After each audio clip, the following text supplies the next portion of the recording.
When I'm in awe of nature, I feel a sense of wholeness. I feel this sense of connectedness. I experience a sense of oneness with all things. With the nature around me, but also with my friends when I'm out here. I experience a reduced sense of self because there's a certain point where the place overtakes me. The time definitely does slow down when you're out here. Coming out here makes me feel like there is something outside of us. A sense that you are not fully in charge and that that is 100% okay. It's very, very humbling. I know sometimes we're all caught up in our own lives. One day you're gonna hit a wall and you're gonna try to find answers, and I think the answer's out here.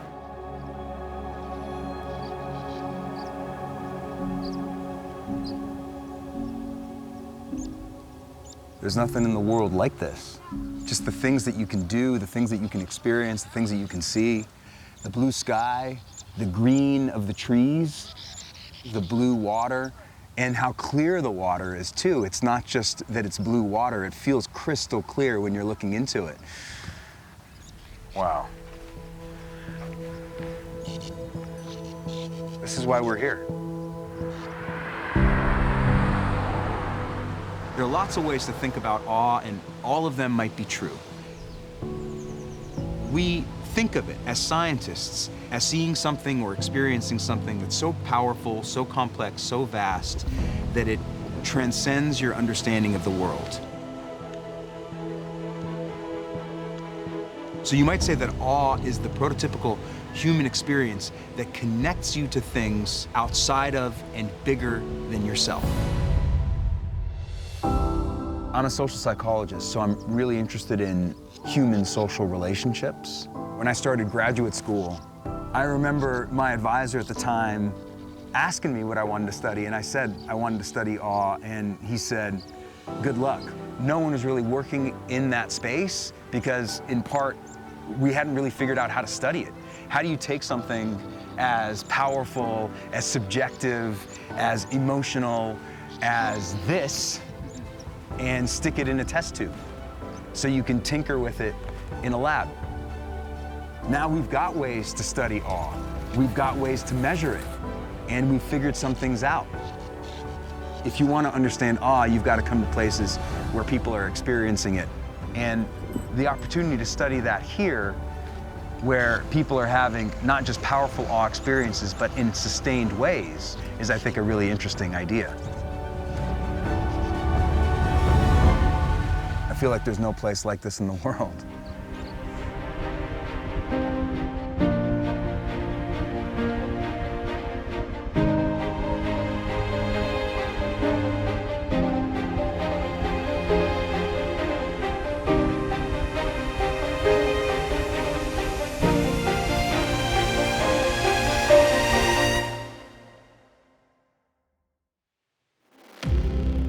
Evolutionarily, we are social animals. People are this incredible source of value to us, incredible source of well-being. Our evolutionary niches as these small groups hanging out together. When you disrupt that, it's really disruptive to people. We are seeing a meteoric rise in technology use, the amount of time individuals are spending on our devices. We are seeing a rise in mental health challenges, a loneliness epidemic, anxiety rates, depression rates, physical health, life expectancy going down in the United States. Nobody can agree on basic facts, and people distrust each other. It's hard to negotiate, it's hard to compromise. This constant battle between trying to find connection in a world that often wants to forge conflict and separate us apart. And yet, a lot of the problems and issues that confront us as a collective rest on our ability to get outside of ourselves and to think about things in more kind of we-centric ways. You might say that awe is a big part of that. It's a forgotten emotion. Like you have Ekman's basic emotions, awe is kind of forgotten about. Doesn't have any literature on people perceiving it. And maybe in a secularizing society where we've kind of distanced ourselves from routine experiences of awe, we feel that it's more of this special, more foreign kind of thing. But you've got to go yeah, you gotta like do a big, yeah, it's a big thing. I think if you take an intro psych class and then you see all these amazing, shocking studies in the history of psychology, like the Milgram studies, the Stanford prison experiment, I think Paul's very connected to this kind of appeal. You know, he's very creative in that way. Obviously a very prolific and influential researcher and a great communicator and great teacher. The thing I admire about him is his ingenuity. We brought in more than 100 pairs of strangers into the lab, and with the flip of a coin, randomly assigned one of the two to be a rich player in a rigged game. And over the course of 15 minutes, we watched through hidden cameras what happened. It was always important to him to do something that's big, but also sort of simple in its message. Big ideas, fun ideas, that's sort of relatable for everyone. One of the first studies that I did, with the flip of a coin, we randomly assigned people to either spend just 60 seconds looking up at these awe-inspiring big trees or looking up at a way less awe-inspiring big building. Our experimenter walked up to our participant in the study, and in the process of doing that, they accidentally tripped over themselves and dropped some pens on the ground. And people who had spent, again, just 60 seconds looking up at those tall trees took more time out of their day to bend down and pick those pens up to help this other person out. If 60 seconds of an awe experience or of an awe-tinged experience can have that kind of effect, then what about a day's worth or a week's worth? What kind of impact might that have? Not just in the moment, but once you leave. Awe and experiences in nature are pivotal to the human experience. They matter for people's well-being. They matter for people's social relationships. Yeah. And here, we're really trying to map out the ways in which experiences of awe and experiences in nature help people solve essential problems in their lives. Paul, I think, does have a mission. He seems to be driven by this very positive view of human nature, that you can produce connection in people, that you can get people to engage in pro-social behavior. And it's inspiring to watch him do his work and use all of his talents in the service of realizing those values and that mission that he has. Thanks, everyone. This is our first meeting as a group with all the different members of the team. And without further ado, Matt, take it away. So there's some things about the opportunity we have here that you can't otherwise capitalize on if we didn't have this opportunity. So one is that we have obviously access to awe-inspiring nature. We have this opportunity for naturalistic observation, which is really not common too much in psychology. We do a lot of online studies now, we do a lot of in-lab studies, and so we can see people doing impactful experiences in real life.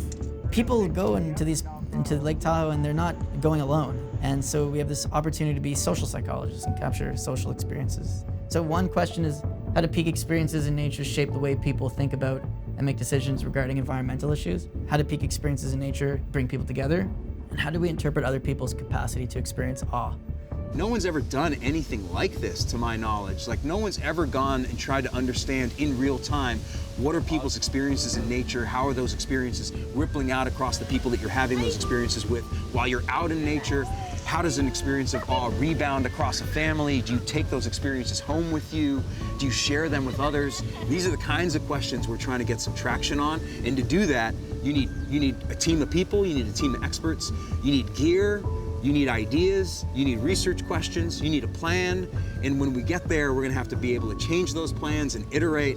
So we've got an agile group of talent, some really smart people who are asking some really interesting and unique questions. What do you see as the connection between awe and eco-spirituality? The emotional basis of these experiences is probably mostly awe. And then there's some ingredient, maybe an appraisal of nature, an appraisal of the kind of experience you're having in the context of that experience that makes it a spiritual experience. Nature makes people feel small because you can't totally understand in its complexity. This is kind of the symbolic energy of religious concepts. Like, the concept of God is just like too complex and vast that people feel in awe of it, right? So nature has a lot of these qualities. So nature extends deep into time. It's there way before we were, and it will be there after us.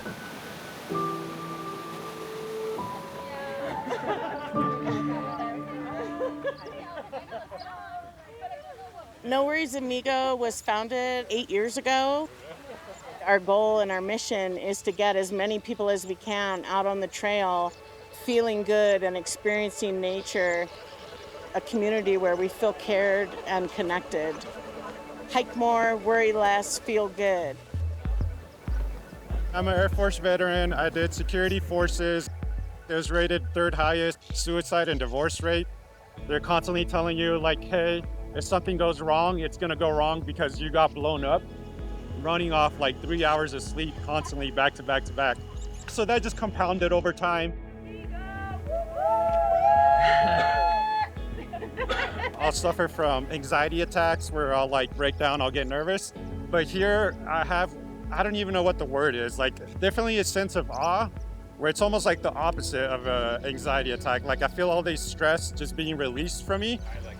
The problems I have day to day that builds up my anxiety, it feels smaller in comparison, and I have like a sense of being connected to not just myself, but the people around me, where I feel more energetic to keep moving forward and being part of something not just bigger for myself in my life, but how it connects to other people. My mom, she would take us out when we were kids to Yosemite, and she got in a rut where she was just working, and I slowly started joining this group myself. She also has anxiety like me. She started coming out and she loved it. We connect on memories we can look back at and remember, and then we also form a bigger sense of community. I'm playing a positive role to this person that I love, this person that's given a lot to me. It's just really hard to put into words, but it's a great feeling for sure.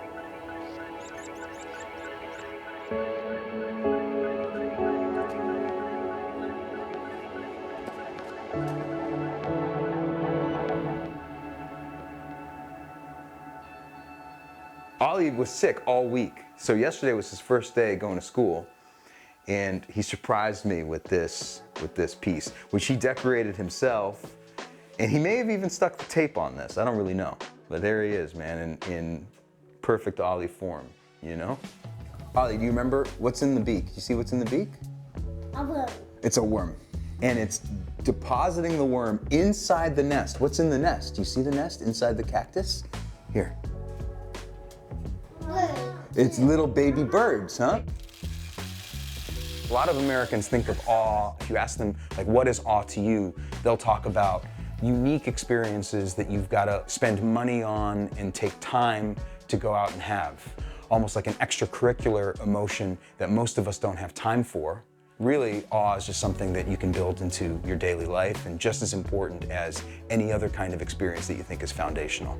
Ever since I was a kid, one of the ways that I would interact with the world is by picking stuff up. We've got fossils that I found. These are ammonites that I found on the Jurassic Coast. These are fossils of seashells that I found in the Yucatan. This is the first skull that I found of a hyrax in Israel. One of my first experiences of awe, Kenya in Masai Mara with my family, watching wildebeest, a herd of wildebeest out across the landscape. And when we were on safari, my parents allowed us to stop the Jeep and go out. I don't think you'd be able to do this now, but pick up skulls that we found. You never see what's happening underneath the skin unless you interact with the bones that lie beneath them, and it gives you a sense of just how complex and intricate nature is. It just attunes you to a world that's not always visible to you, and that's kind of what a lot of my curiosities in life are about, is finding out things that attune you to levels of detail and levels of complexity about stuff that you don't always see. Maybe we'll go outside and lift up some rocks. You guys want to lift up some rocks? However constrained our backyard is, there's so much that you can explore if you just start to look for opportunities to explore. And so there's some rocks that my kids and I will often turn over just to see what's underneath. That roly-poly, God, where is that roly-poly? Yeah, look, this roly-poly's a different color than that one, huh? To the adult, that might seem like not a big deal, but to a child, peeking at a world that you never or rarely get to look into is super awe-inspiring. Look at that stuff. Which one? There. You could see the kids just get super excited about all the little signs of life that they could spot, wanting to interact with it. Come on, guys, let's go. For sure we can find some millipedes and some centipedes back here, huh? We want our kids to feel connected to the world around them. We want them to feel a deep sense of fascination and respect and curiosity for the land, what comes from it, how we feed off of the land, and hopefully in exchange, give things back to it. Ollie, we want to pick whichever ones are soft, okay? That one is soft. Which one? That one here. If it feels soft, like these ones feel soft. Those ones. This one. That one's nice. These are things that I don't think my wife and I have even necessarily made explicit or talked about. They're just so deeply embedded in the kinds of kids and the kinds of adults that we want to raise. Huh? Who wants to?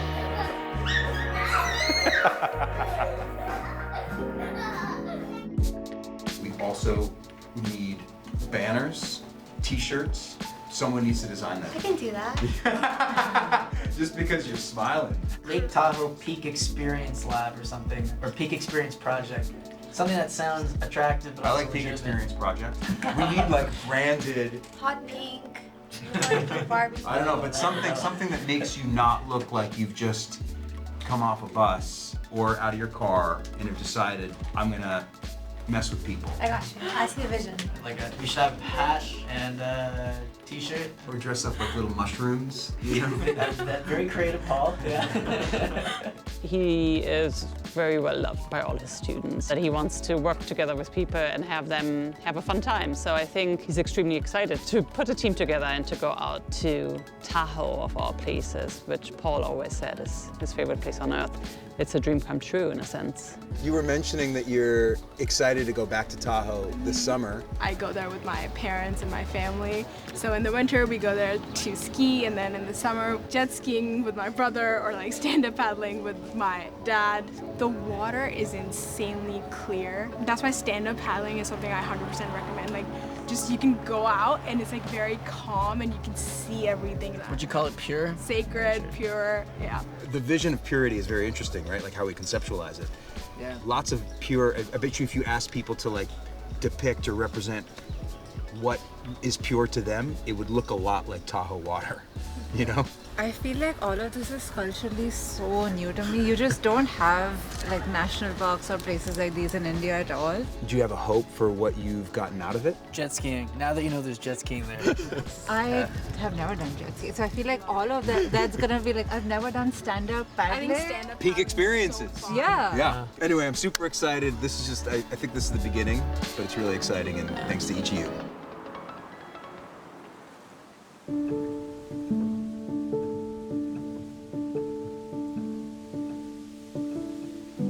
When I was 15 years old, I started getting bullied at school and online, and I didn't really know what to do about it or who to even talk to, because I just felt this shame that people didn't like me. I started developing anxiety and depression and really feeling super alone. And ultimately, I developed suicide ideation. That led me to planning to take my life on December 23rd, 2010.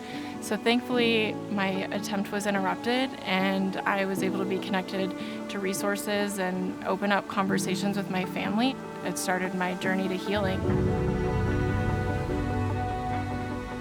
We've always come up to Tahoe and been coming up here since I was little. And I remember actually being here just doing family activities and having all of these things happen, but I didn't have any service. And so then I didn't have access to see social media. Oh, I can breathe for a few days while I'm up here because I'm not dealing with all of the things that are coming through. We get really caught up in our everyday lives, and when you're able to just breathe and touch nature, really disconnect from all the other things, then it helps you feel whole, and I think it brings us back to our roots. As a teenager, I don't know that you always realize the beauty that is around you sometimes because you're just so caught up in your own world. But then you come up here and then you do have that opportunity to think bigger.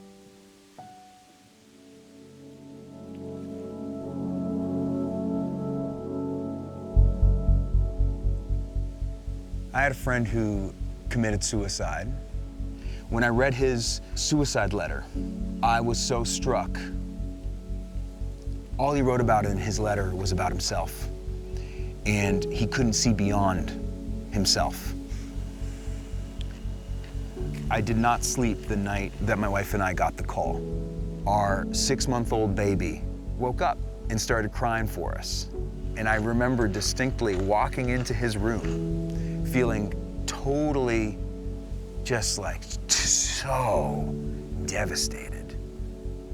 And here's this kid holding himself up on his bed, looking up at me with no sense of what I was going through. He just needed me.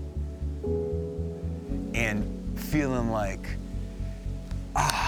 so grateful for this child and the way he's interacting with me and how awesome this kid is and how beautiful this kid is, and being reminded of the bigger things that I'm here for. And yeah, my friend's death is big, but this kid needs me now, and he's so beautiful and he's so interconnected with me, and my life is so much bigger than just myself, and I need to be better for him and bigger for him. And in that moment, feeling so grateful for that relationship.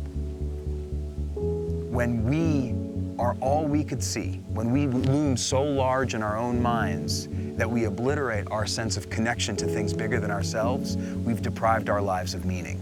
We are all longing for ways to feel like we are small parts of things that are much more powerful and meaningful than ourselves. That is what purpose is, feeling connected to things bigger than you. Look, do you guys see the boats? Can you guys see the mountain over there? It's got snow on it. Look at this. That's a goose, and there's a ducky. Okay, let me say goodnight to Vinny Bear. Bubby, love you very much. Ollie, love you very much, huh? Okay, love you guys very much. What an epic day, huh? Like, what an epic spot. The geese know what's up, you know? They know to be here to see the sunset.